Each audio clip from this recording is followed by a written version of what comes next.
Hello, everyone. Hope you had a great weekend. And here we are on the Real World of Real Estate. My name is Sean Polistino, and we're going to talk today about entrepreneur versus realtor. So I'm looking forward to sharing some more time with you today. Here's a quick intro.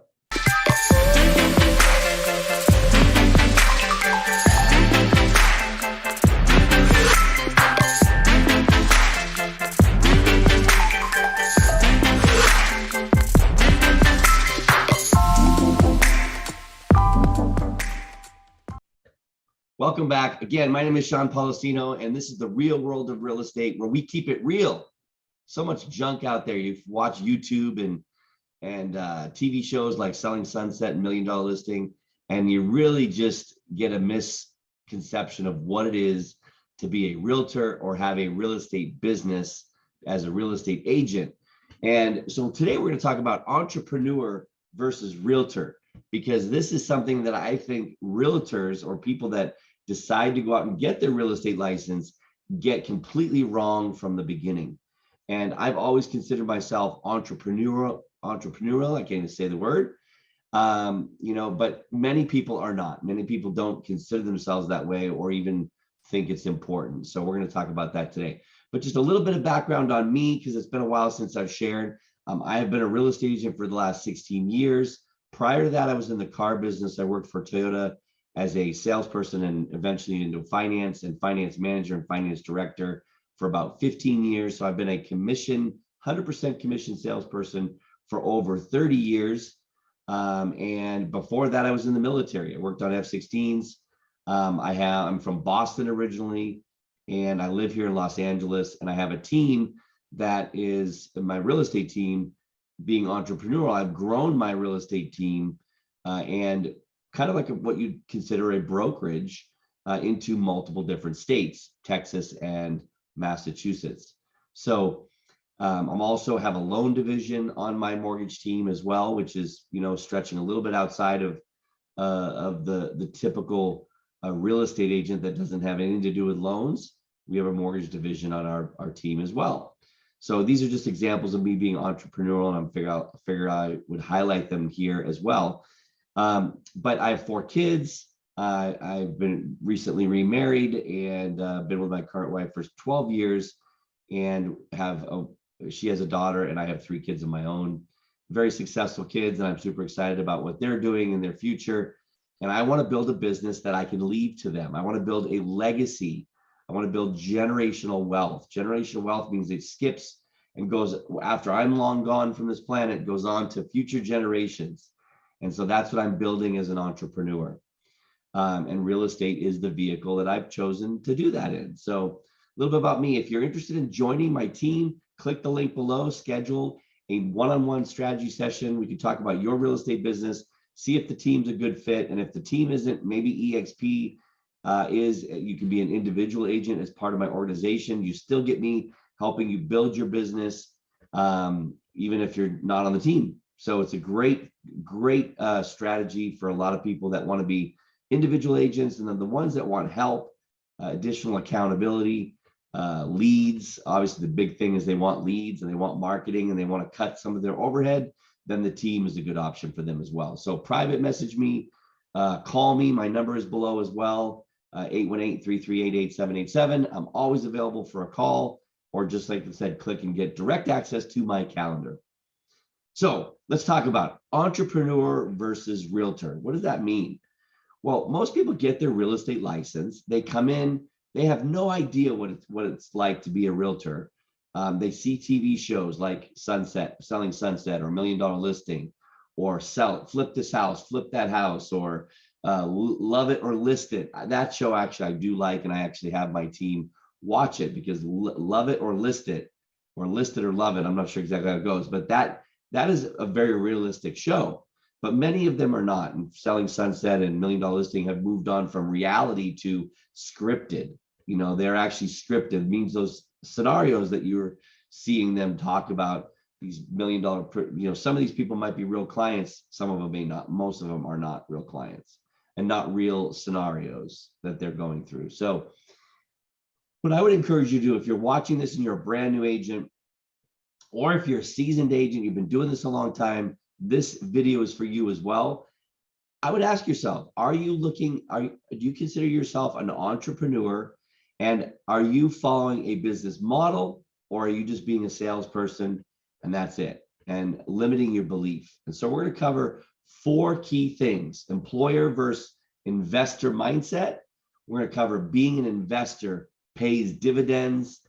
And then the third one is you don't have a clear understanding of the model that you're following. You are following a model regardless. It doesn't matter where you are in your business, you are following a model, and it could be just a model, a very simple model of I'm a salesperson and that's all I am. Or you could be following a more complex model. And we're going to share a couple of examples of where you can find a model for absolutely minimal investment, $12.95 on Barnes & Noble, and I'm going to share a model with you. And then the fourth one is the limiting belief that a realtor is nothing but a salesperson. That's a limiting belief. It means you may believe that, and people may be telling you that, and that's limiting you, and it's not true. It's just simply not true. I can share with you colleagues of mine in the real estate industry, not necessarily with my brokerage, with other brokerages that have built massive businesses that are stretched throughout 20, 30 states here in the United States, selling 3,000-4,000 homes a year. These are massive brokerages within a brokerage like Keller Williams or EXP. These take a entrepreneur mindset to be able to pull off, and they're pulling them off with great success. So the question here is entrepreneur versus realtor. Which one are you? That's what I'd like you to ask yourself. And if you want to be an entrepreneur, the first thing is identifying what your mindset is. So I said in the first thing here is employee versus investor. Because if you think about yourself as an entrepreneur, you're making investments. Maybe you're making an actual cash investment. Maybe you're making a sweat equity investment, but you are making an investment into a business that's going to generate revenue, and that revenue can turn into an income for you. So just give you a quick example here. If you were going to invest money and have a 5% return on that investment, in order to have a $500,000 annual return on investment, you'd have to invest $10 million. 10 million cash invested at 5% will return you a $500,000 profit annually without touching the $10 million, and it will continue. That's what we're talking about here. How can you build a business around something where you don't, I don't have $10 million to invest. Do you? Most people don't. So how do you generate a $500,000 income without the 10 million in cash investment? And real estate is a great vehicle. Is it the only vehicle? Absolutely not. There are other businesses out there that you can generate money, but many of them require a cash investment. So I would say real estate is one of the few, I can't think of any right off the top of my head, that don't require any cash investment. That doesn't exist. But real estate has got probably one of the lowest barriers of entry. You do have to get a license. So that is a barrier of entry. But we would say that we wish, people in the business would say that we wish there would kind of be more barriers of entry. But in this business, sorry, just got a lead here coming in. Let me just not accept that lead. Sorry about that.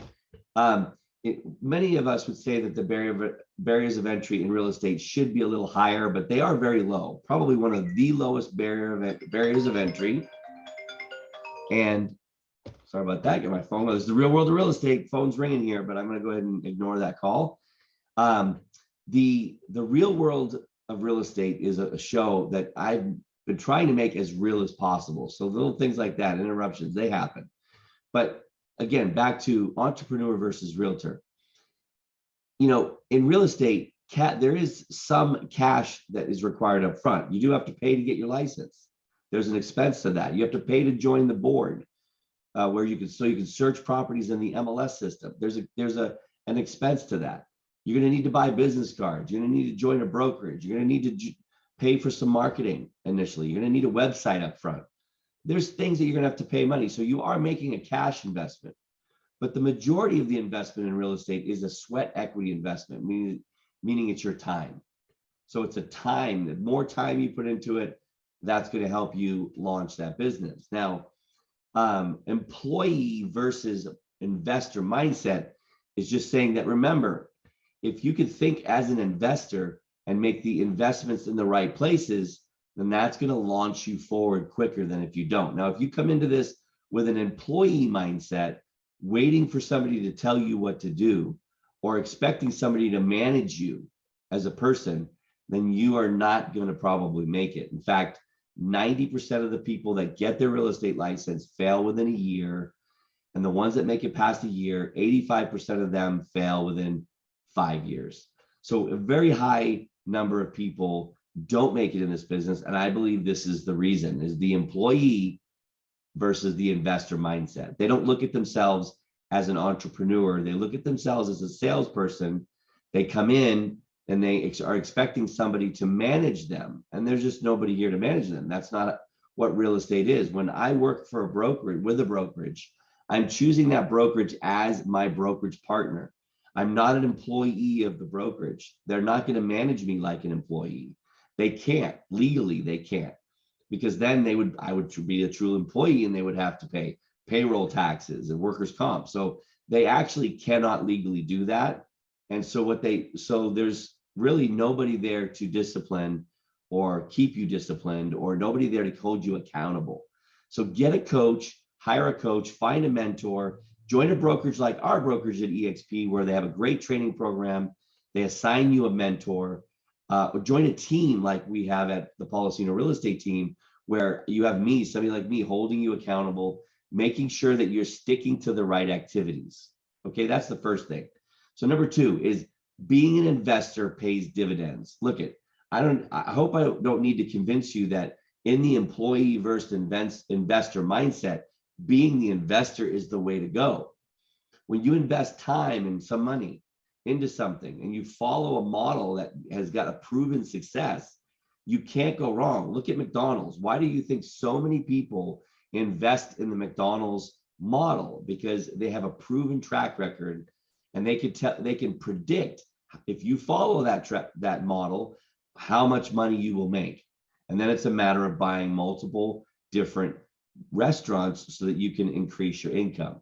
But it takes a lot of money up front, okay? And they do look for people with restaurant experience and managerial experience, because that's what that model is going to require. So in the real estate model, go on to Barnes & Noble, get the book, The Millionaire Real Estate Agent, written by Gary Keller in the 80s, late 80s. It is being rewritten. We will get the benefit of a rewritten model for our time today. But I will tell you, it is the closest model. And yes, we don't use pagers anymore. We have the internet now. We didn't then. That's all true. But when you read that model, you can follow that model today and have an incredible business. I can tell you, there's countless agents. There's a bunch of different agents that have used this model. The one I mentioned, Cody Gibson, that is in over 30 different states with over 3,000 transactions a year, is following this model, the Millionaire Real Estate Agent, and made the tweaks and stuff that have to do with today. So being an investor is going to pay you dividends in the sense that when you make those investments and you get it to a point where it's starting to pay off, meaning run like a machine, then you're going to be able to sit back and get dividends from that without the efforts. You've made the investment. Now it's time for the investment to pay you back. That's the difference between being an entrepreneur and just being a realtor. It's not just about selling real estate. It's about following a schedule. It's about plugging the right activities in to your schedule that are going to get you the results on the back end. And these are results that are going to pay a dividend, meaning passive income. How about that? How about legacy income? How about an income, generational wealth that you can will to your kids and keep paying? That's what a business does. A business that maybe your family members one day, maybe your kids will come and want to be part of. And if they don't, you could sell it. There's an exit plan involved. How many realtor retirement plans have you been invited to? How many entrepreneurs have huge retirement parties? Think about this.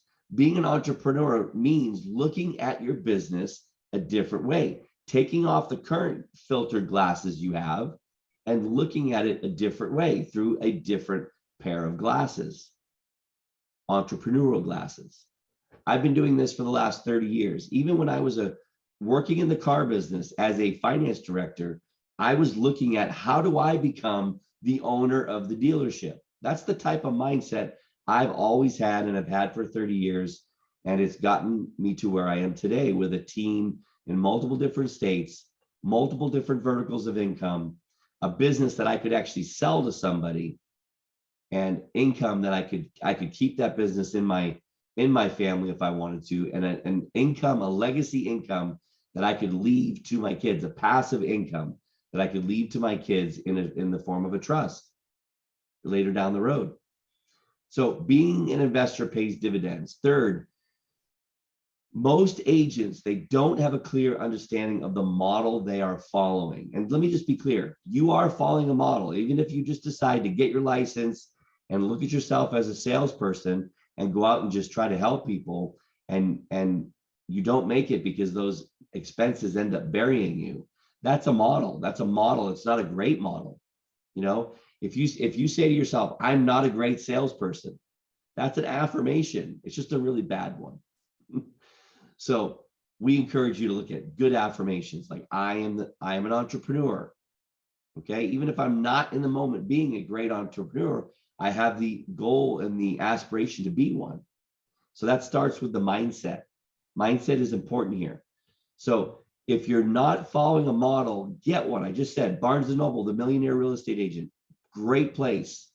Okay, join a company like EXP where agents like myself and other agents, we have over 60 hours of training that are taught by agents that are being are successful. Success leaves clues. So if you join me, I can show you where to find those clues that will give you that entrepreneurial mindset that you need. Fourth and final thing is limiting beliefs that you're just a realtor. Realtor is nothing but a salesperson. Robert Kiyosaki wrote a book called Rich Dad, Poor Dad. Great book. I recommend reading it. And in that book, you learn about the cash flow quadrant. If you can imagine a square and divide that square up into four four sections. And in the top left section is a employee mindset. And if you move from the top left to the bottom left, you move your mindset from the employee to the salesperson or self-employed person, okay, which I've been self-employed for the last 16 years. I was employed for 15 years in the car business. I didn't own the dealership, so I was an employee, but I had the mindset of that self-employed person. So I fired my boss in 2005 and moved myself from box A to box B. In box B, self-employed or salesperson, these are people that they own their job, okay? They still have a job, but they own it, meaning that if they stop doing that one day, their income is going to stop. And then the idea is to move from that mindset diagonally up to the top right, which is the business owner, getting yourself to the mindset where you're actually running a business, following a model, and you could step away from that model, step away from that business, the business would continue to run. This is your first step to being a true investor. Once you go from the business owner, then you would eventually move down to the box on the bottom right, which is the investor mindset. And this is where you truly are making investments of cash. You're not actually having anything to do with the day-to-day operations. And that business pays you a return on investment. Like I gave you the example in the very beginning, if you invested 10 million at a 5% return on an investment in the market or in a business, it's going to pay you a dividend of $500,000 every year, and you don't have to do anything for that other than make that initial investment. So you got to get to that space as a business owner to get to the space of as an investor. But read the book, The Rich Dad, Poor Dad, great model for being an entrepreneur. So I just gave you two models, one for being an entrepreneur and one for being an entrepreneur in a real estate business. It's the only model out there. The Millionaire Real Estate Agent is a book written by Gary Keller, who was the founder of Keller Williams, the largest real estate company in history today, but EXP is right behind them. We are the fastest growing model with over 84,000 agents. It took Keller Williams 25 years to get to 60,000. We got to 60,000 in 12 years or less. We're on the tail, and I believe that our model is the disruptive model of the future. If you want to know more, click the link below, call me, private message me, whatever you need to do. So my fourth and final thing was the limiting belief. Eliminate that limiting belief. In the book, The Millionaire Real Estate Agent, Gary deals with some of the limiting beliefs that exist for real estate agents today, back in the 80s and today. So you're not a realtor, you are a business owner, an entrepreneur. You're not just a salesperson. And the public, though, they perceive us as salespeople. They don't perceive us as professionals. They don't perceive us as entrepreneurs. And I'm here to change that. So I'm hoping that the public gets educated through us that we should be treated as professionals, much like an insurance person or a attorney who is a fiduciary responsibility, and we have a fiduciary responsibility as well. So think of us that way as well. So anyways, thank you for joining me today on the Real World of Real Estate. You know how to reach me. See the comments below. Please like, share, comment, subscribe to the channel so you'll get notified when we have more content put out in the future. Thank you for joining us, and we will see you on the next episode of the Real World of Real Estate. Talk to you later.